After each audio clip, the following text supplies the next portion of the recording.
సుందరాయ శుభాంగాయ మంగళాయ మహోజసే సింహశైల నివాసాయ శ్రీ నృసింహాయ మంగళం.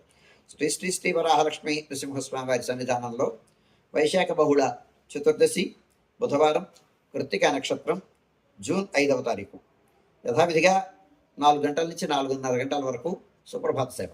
సుప్రభాత సేవలో భాగస్వాములు కాగోరు వారు దానికి తగిన రుసుము చెల్లించి సంప్రదాయ వస్త్రధారణతో పరిమిత సంఖ్యలో భాగస్వాములు కావచ్చు. 4:30 గంటల నుంచి 6:30 గంటల వరకు ప్రాతరారాధన.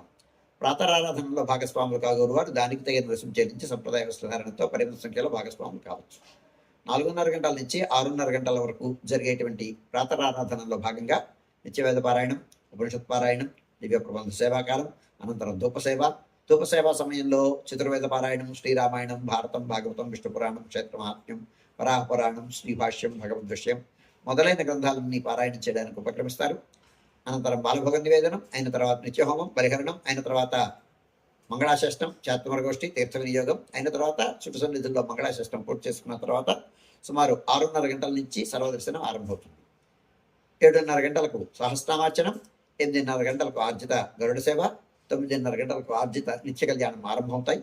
ఆయా సేవల్లో భాగస్వాములు కాగోరు వారు ఆయా సేవలకు తగిన రుసుము చెల్లించి సంప్రదాయ వస్త్రధారణతో పరిమిత సంఖ్యలో భాగస్వాములు కావచ్చు. 11:30 గంటల నుంచి 12:15 గంటల వరకు మహానివేదనం, రాజభోగ నివేదనం. ఈ సమయంలో భక్తుల యొక్క దర్శనములు నిలుపుదల చేయడం జరుగుతుంది. 12:15 గంటల నుంచి 2:30 గంటల వరకు సర్వదర్శనం, 2:30 గంటల నుంచి 3 గంటల వరకు మధ్యాహ్న విరామం. ఈ సమయంలో భక్తుల యొక్క దర్శనములు నిలుపుదల చేయడం జరుగుతుంది.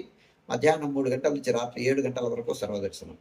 రాత్రి 7 గంటల నుంచి 8:30 గంటల వరకు రాత్రి ఆరాధన. రాత్రి ఆరాధనలో భాగస్వాములు కాగోరు వారు దానికి తగిన రుసుము చెల్లించి సంప్రదాయ వస్త్రధారణతో పరిమిత సంఖ్యలో భాగస్వాములు కావచ్చు.